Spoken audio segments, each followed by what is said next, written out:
오늘 아침에 우리가 은혜 받을 말씀의 제목은 나를 보내소서라는 말씀입니다. 오늘 우리가 읽은 8절에 보면 이사야가 내가 여기 있습니다, 나를 보내소서라는 말씀을 주제로 해서 오늘 말씀을 드리고자 합니다.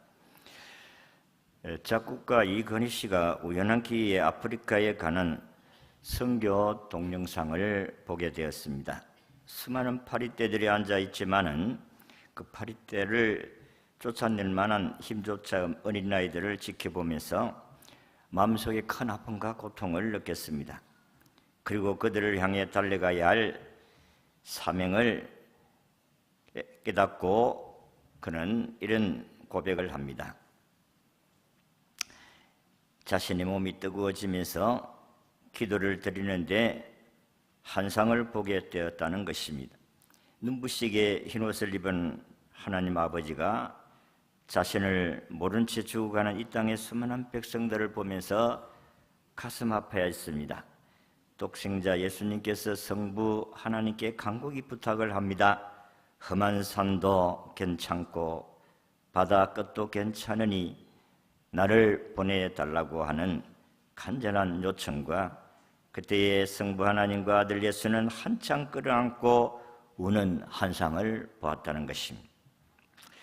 그래서 그는 그때의 그 감격과 느낌을 가사로 적어 그대로 악보에 옮긴 것이 사명이라는 복음성가입니다. 이 가사를 보면 그는 사명자로서 살아야 되겠다는 고백을 가사 속에 하고 있는 것을 볼 수가 있습니다. 이 시간 우리 사명이라는 이 곡을 한번 부르도록 하겠습니다.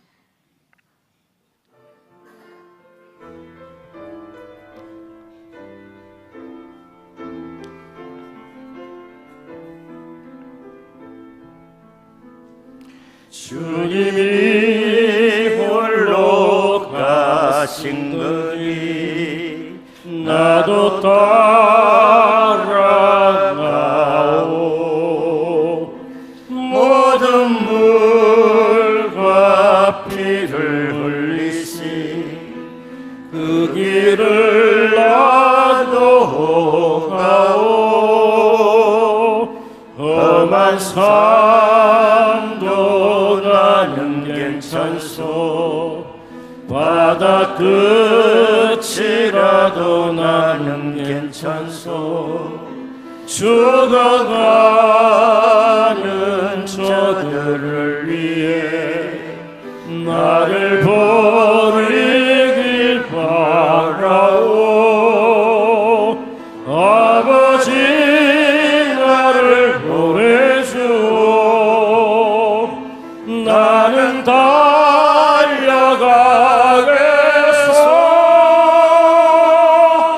목숨도 아끼지 않겠소.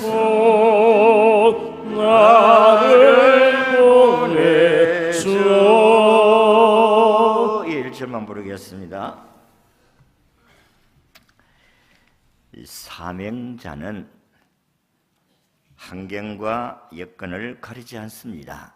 하나님이 자신에게 이 사명을 맡겼다고 생각하면 그는 험한 산과 그리고 골짜기라도 하나님이 기뻐하시는 일이라면 언제든지 달려가겠다는 그런 고백이 가사 속에 있습니다.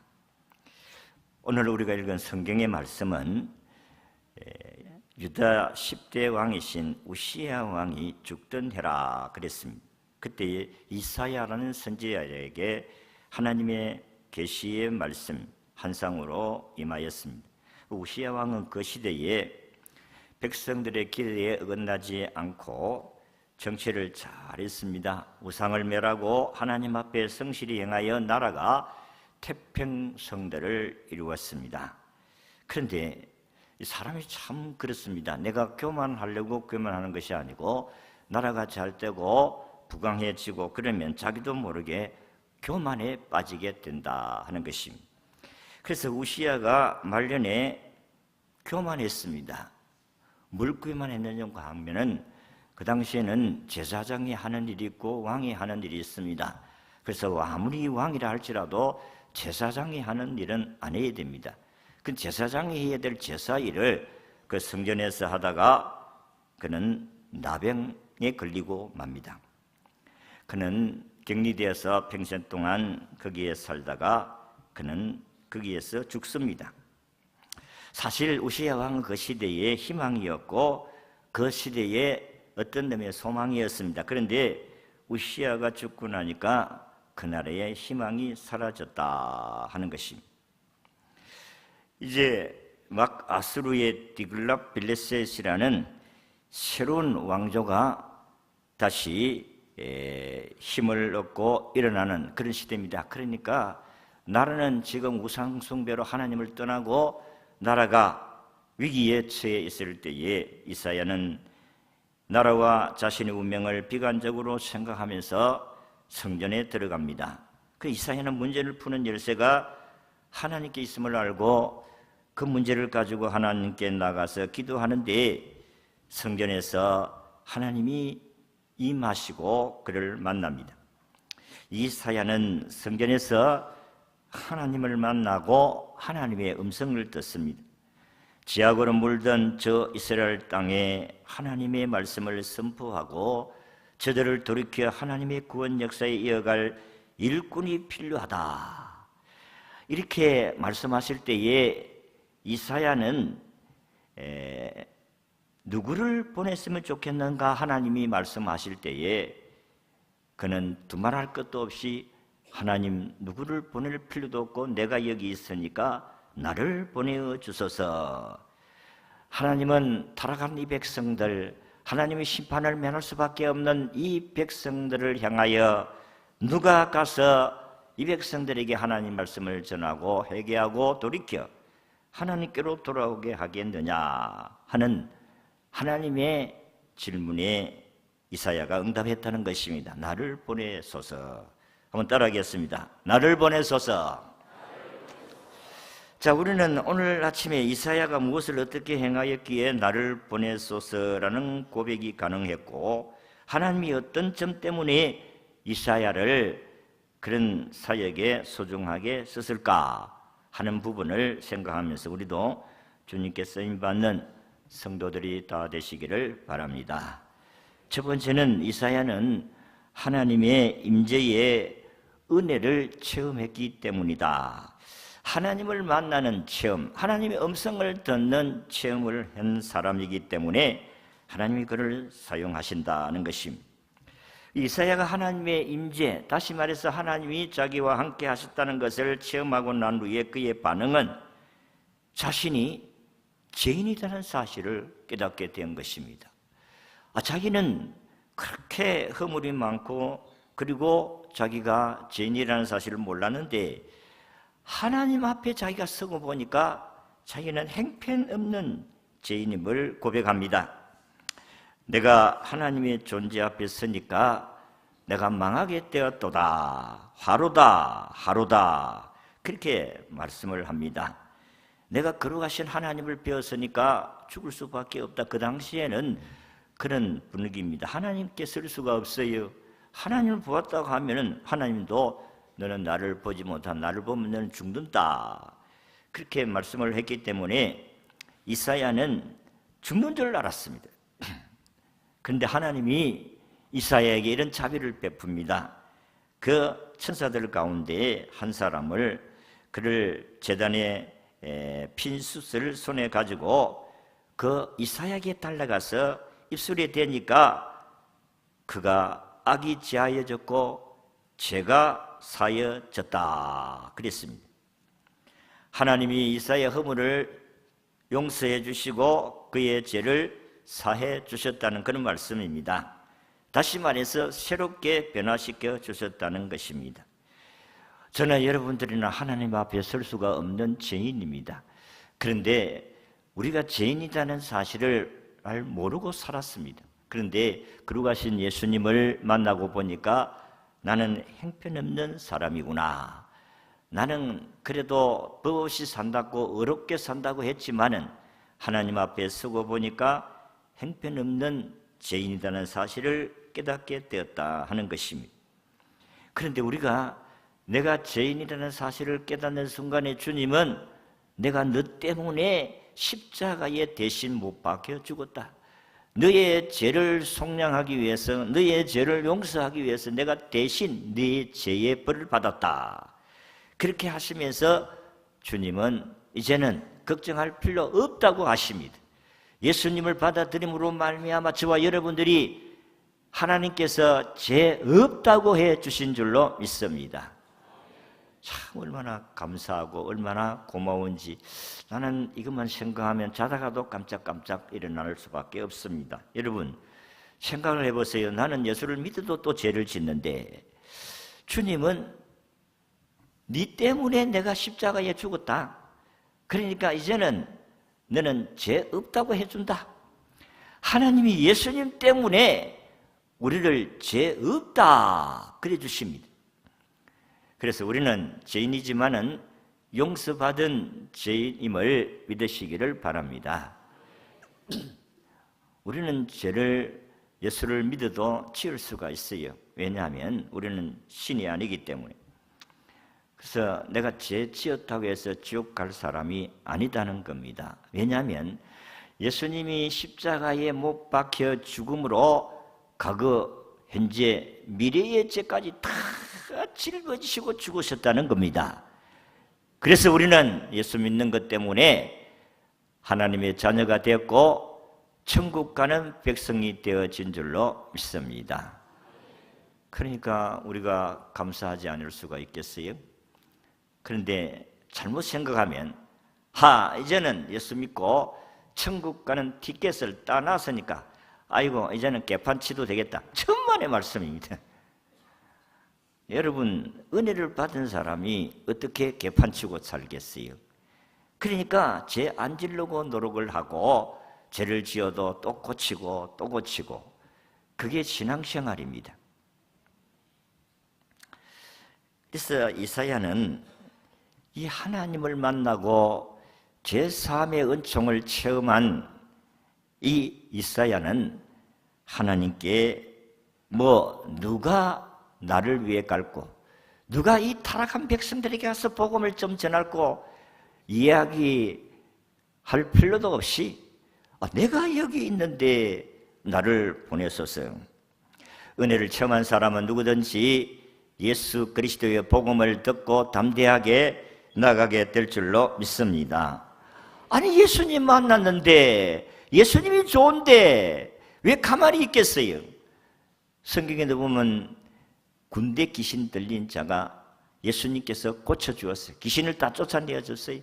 얼마나 고맙고 감사합니까? 그래서 그 고침을 받은 귀신 들렸던 사람이 예수님께 예수님 내가 주님과 함께 다니면서 주님 섬길 수 없겠습니까? 그렇게 하니까 예수님이 야 이 사람아 나와 같이 따라다닐 필요도 없고 네가 어떻게 귀신의 쫓김을 받고 귀신에게서 고침을 받고 건강하게 되어졌는지를 네 가족들에게 네 이웃들에게 가서 전해라. 그렇게 이야기를 했습니다. 그렇습니다. 은혜 받은 사람은 또 다른 사람에게 그 은혜를 나누어 드려야 될 줄로 믿습니다. 좋은데 왜 이야기를 하지 않겠어요? 예수님이 좋으신데 왜 예수님을 이야기하지 않겠습니까?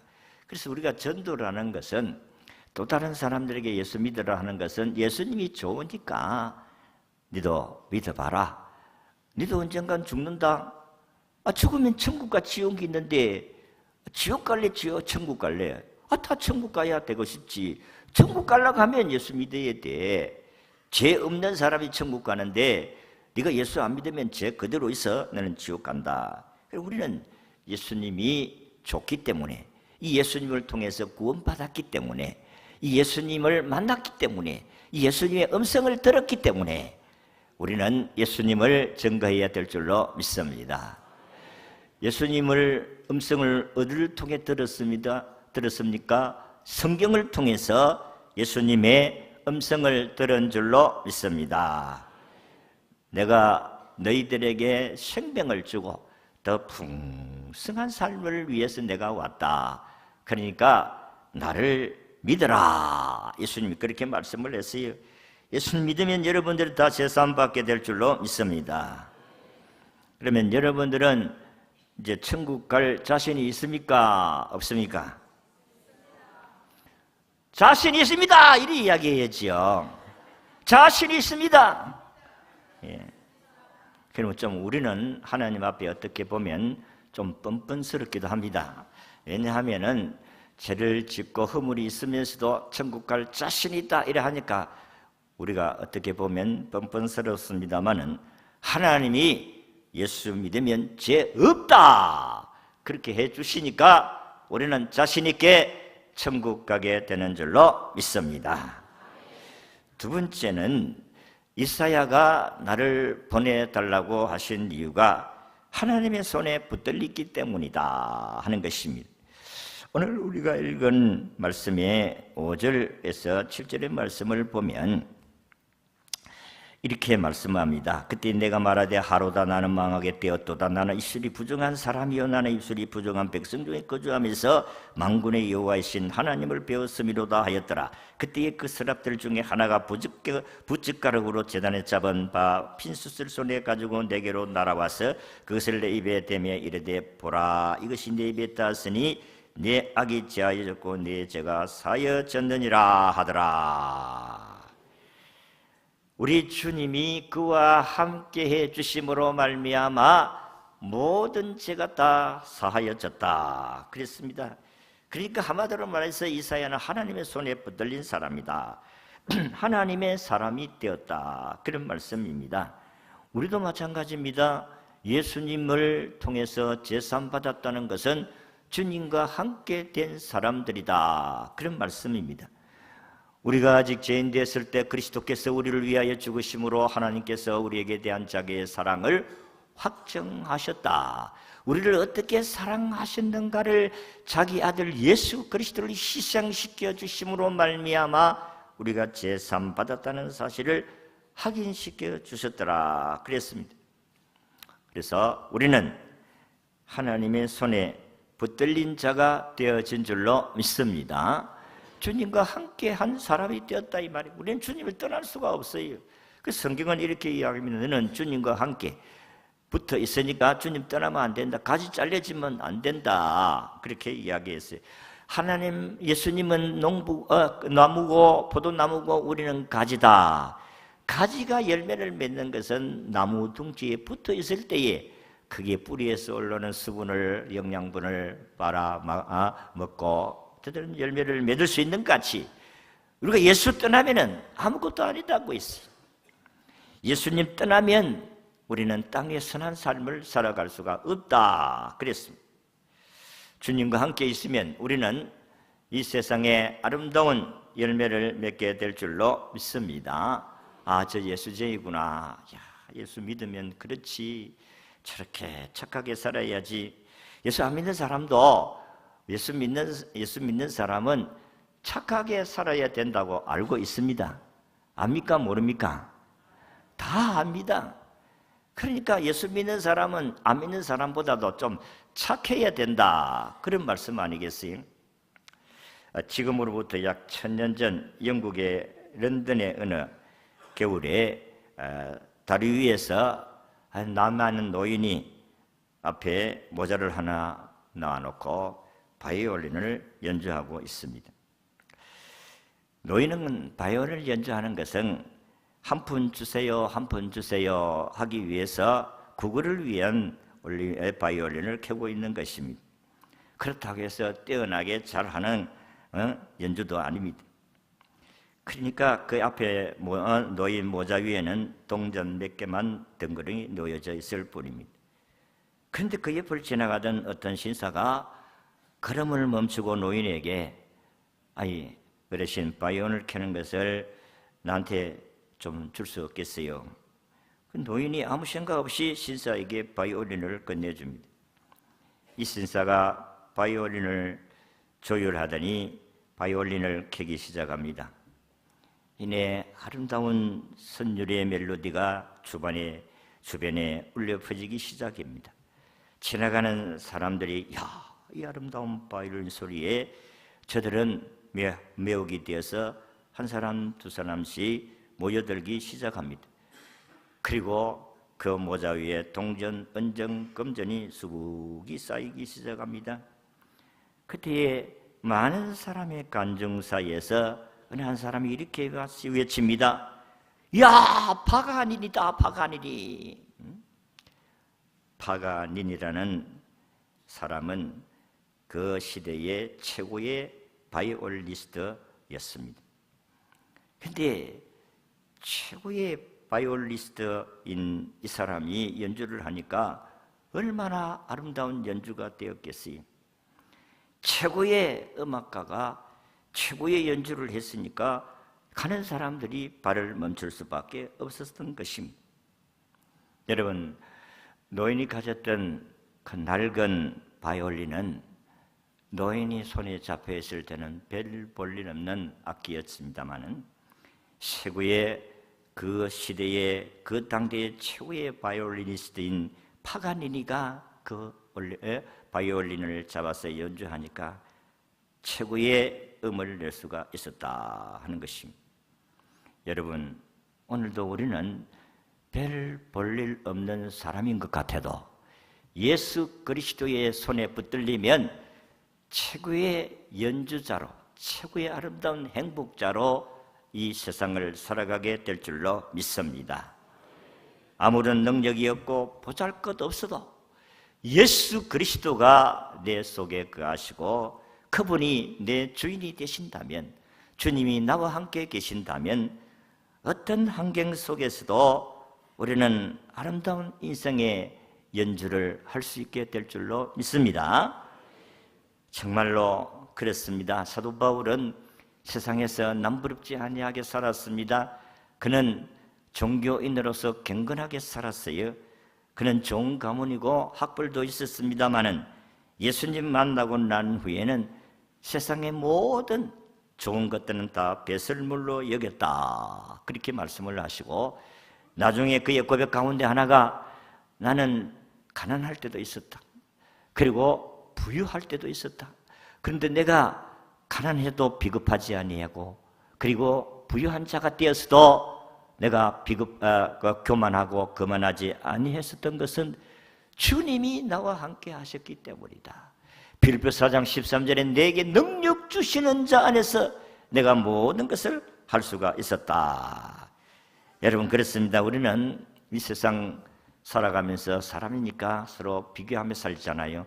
그러면 저 사람이 조금 나보다 낫다고 생각하면 사람은 위축되어지고 또 비급해질 수가 있고 사람이 소심해질 수가 있습니다. 그러나 예수 그리스도 안에 있는 사람은 그런 환경에 굴하지 아니하고 당당하게 살아갈 수 있게 될 줄로 믿습니다. 주님이 함께 하신다는 이 믿음이 있으면 가능하다는 것입니다. 성경 출애굽기 4장 11절의 말씀을 보면 여호와께서 그에게 이르시되 누가 사람의 입을 지었느냐, 누가 말 못하는 자냐, 못 듣는 자냐, 눈 밝은 자냐, 맹인이 되게 하였느냐, 나 여호와가 아니냐. 이 말씀은 모세가 하나님께서 야, 애굽의 바로왕한테 가가지고 이스라엘 백성들을 내놓으라고 이야기해라, 그렇게 하셨을 때에 못합니다. 그러니까 나는 최후 가서는 말을 잘 못합니다 이러니까 하나님이 야, 이놈아, 네 입을 누가 지었느냐? 하나님이 지었다. 그러면 네 말 못하면 말 잘하는 사람 또 있다. 네 형 아론이 말 잘하지 않느냐? 네 형한테 이야기하면 네 형이 말을 하면 될 거 아니냐? 오늘 우리에게 말 못합니다, 나는 능력이 없습니다, 나는 잘난 것도 없습니다, 재능도 없습니다, 그렇게 변명할 이유가 없고 예수 믿느냐 안 믿느냐, 예수님 말씀을 믿느냐 안 믿느냐, 믿으면 모든 걸 다 할 수 있게 될 줄로 믿습니다. 오늘도 주님은 나와 함께 하시면 이 세상의 어떤 것도 이겨낼 수가 있다 하는 것입니다. 하나님께서 우리가 넘어질 수가 있어요. 넘어져도 우리가 아주 엎드려지지 아니하고 망하지 아니한 것은 하나님이 우리를 손을 딱 붙들어주고 계시기 때문이다. 시편 37편 24절의 말씀같이 그는 넘어지나 아주 엎드러지지 아니하면 여호와께서 따라합시다. 그의 손으로 붙드심이로다. 아멘. 하나님이 우리를 붙들어 주신다고 했어요. 그렇습니다. 하나님이 붙들어 주시면 넘어져도 다시 일어날 수 있게 될 줄로 믿습니다. 이게 믿음의 사람들의 삶이, 그게 오뚜기 인생이다. 오뚜기는 넘어져도 일어나고 넘어져도 일어나고, 그게 믿음의 사람들의 삶이다 하는 것입니다. 마지막으로 사명을 결단했기 때문에 하나님이 그를 사용하시다. 내가 여기 있나이다 나를 보내소서라고 한 것은 하나님의 뜻을 깨달았기 때문입니다. 이사야는 하나님의 소명을 확인했습니다. 하나님께서 나에게 이런 환상을 보여주시고 주님의 음성을 들려주신 이유가 있다. 이것은 바로 자기를 부르시고 계신다는 것을 확인하게 되었다 하는 것입니다. 타락한 백성들을 하나님께로 돌아오게 하시는 이 일을 하나님이 나를 통해서 하시고자 하는구나. 이제 주님의 세미한 음성을 들은 사람들에게 오는 반응입니다. 일제가 한국 교회의 신사참배를 강요하던 시절이 있었습니다. 일본 천황이 신이니까 거기 경배해라. 그때 의사였던 박간준 장로님이라는 분이 계셨습니다. 그는 새벽기도를 드리는데 자꾸 자기 마음속에 이런 음성이 들려드러난 것입니다. 나를 위해 피 흘릴 자가 누구냐. 기도하는데 자꾸 이런 음성이 들려왔던 것입니다. 그래서 새벽기도를 마치고 집에 와보니까 조간신문에 신사참배 문제로 기독교의 위기가 도래했다는 기사를 읽게 되었습니다.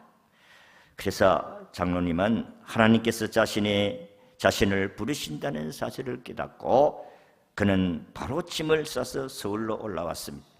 그리고 신사참배의 부당성을 알리는 전단지를 뿌리고 그 당시에 우리나라에 총독으로 왔던 자들을 면회해서 신사의 참배는 부당성한 것입니다.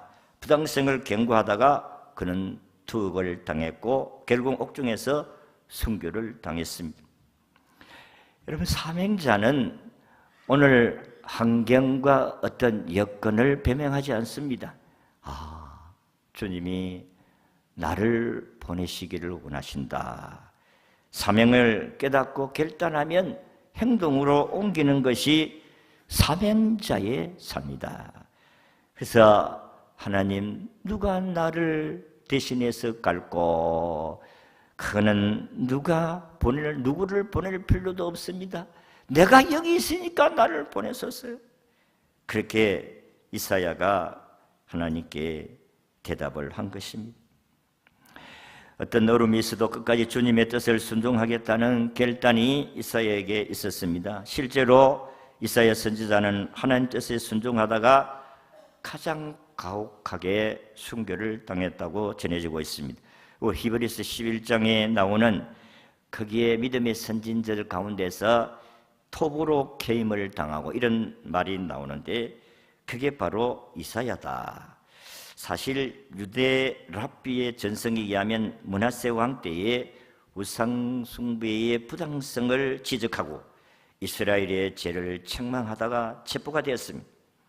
그리고 두 널판 사이에 묶인 채로 톱으로 켜지는 끔찍한 죽음을 당했다는 것입니다. 이것은 이사야의 결단이 감상적인 것이 아니고 사명으로 했다는 것입니다. 이 결단의 책임을 지겠다는 약속이기도 한 것입니다.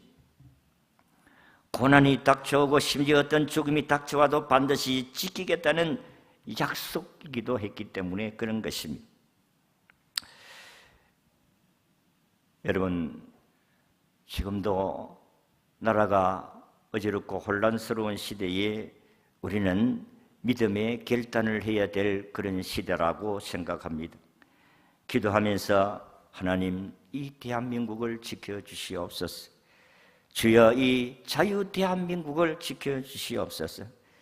저는 자다가도 이걸 생각하면 깜짝깜짝 놀라서 일어나서 기도할 때가 있습니다.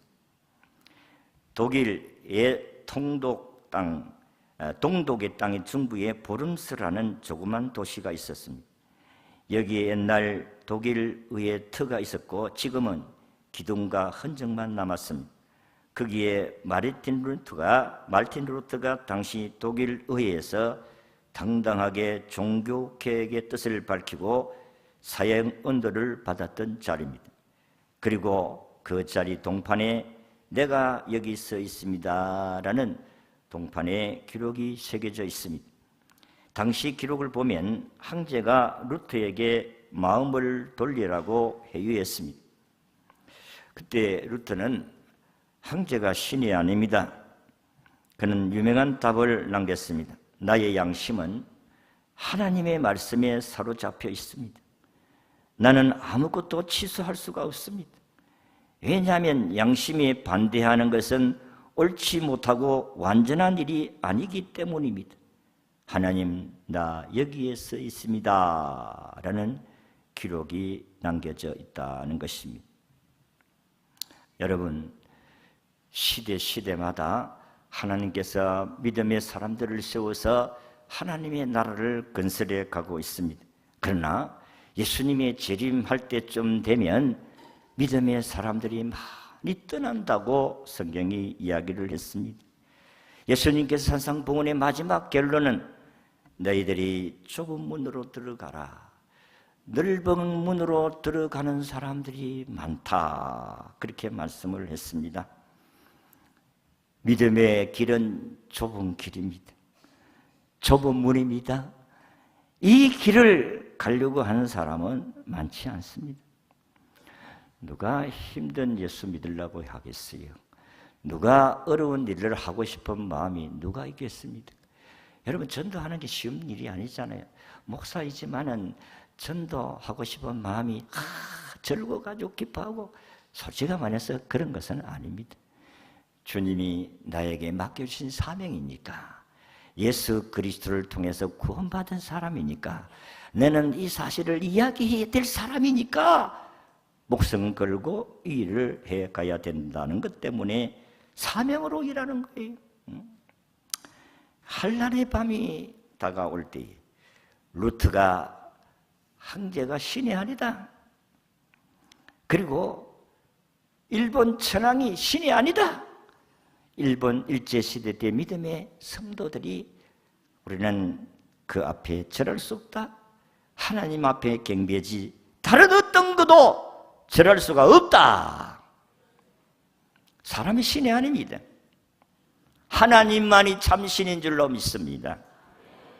여러분들도 마지막이 되어지면 이 사람이 우상이 돼가지고 그를 숭배하라, 이런 환경을 맞을 수도 있습니다. 이럴 때 우리는 각오를 해야 돼요. 하나님을 섬길 것인가, 사람의 신을 섬길 것인가, 둘 중에 하나를 선택해야 됩니다. 어느 것을 선택해야 되겠습니까? 하나님을 선택해야 되겠습니까? 사람의 신을 선택해야 되겠습니까? 양이냐 염소냐? 예수님께서 오실 때에 갈라내겠다 했습니다.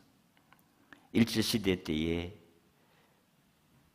일본 천황 앞에 절하는 것은 우상숭배다, 죄다. 그래서 감옥에 들어가는 사람들이 많지만은 그렇지 않는 사람이 더 많았습니다. 저는 이 시대를 바라보면서 하나님이 우리를 통해서 하시고자 하시는 하나님의 뜻이 무엇인가를 늘 기도합니다. 우리가 하나님 앞에서 믿음으로 살려고 하면 어떤 결단도 우리가 해야 될 그런 시대다 하는 것입니다. 쇠고랑 차고 감옥에 들어가는 한이 있더라도 하나님을 섬겨야 되겠다는 이런 단호한 결단, 오늘 저희들에게 있어야 될 줄로 믿습니다. 여러분, 복음 전하다가 예수 믿으세요, 예수 믿으세요, 핍박을 하고 이혼 도장 찍고 예수 믿든지, 안 그러면 교회 가지 마라, 그래도 믿겠다는 결단을 가지고 있든지, 둘 중에 우리는 하나를 선택해야 된다는 것입니다. 우리는 고난을 좋아할 사람은 한 사람도 없습니다. 자기 목숨을 하나인데 이거를 예수 믿는다는 것 때문에 목숨을 내어놓겠다는 사람도 그렇게 많지는 않습니다. 저도 그 사람 가운데 한 사람이지 않겠어요?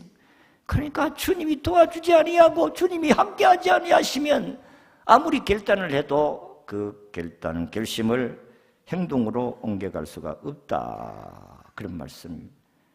시대가 점점 악합니다. 동성혼은 하나님 앞에 죄임을 믿으시기를 바랍니다. 하나님은 남자와 여자를 만드시고 가정을 이루시고 행복하게 생조가 번성하고 땅에 충만하고 다스리라, 하나님 명령인데 이걸 법제화한다고 하면 결단코 우리는 용납할 수가 없습니다. 우리는 하나님을 경외하는 믿음의 사람으로 이 세상에 담대하게 살아야 될 줄로 믿습니다. 복음을 전하는 일에 있어서 예수 전하지 마라, 그래도 우리는 복음을 전하면서 살아야 될 사명자임을 아시고 주여 나를 보내소서, 내가 여기 있나이다, 주님 나를 써주시옵소서, 이런 사명자들이 다 되시기를 진심으로 바랍니다.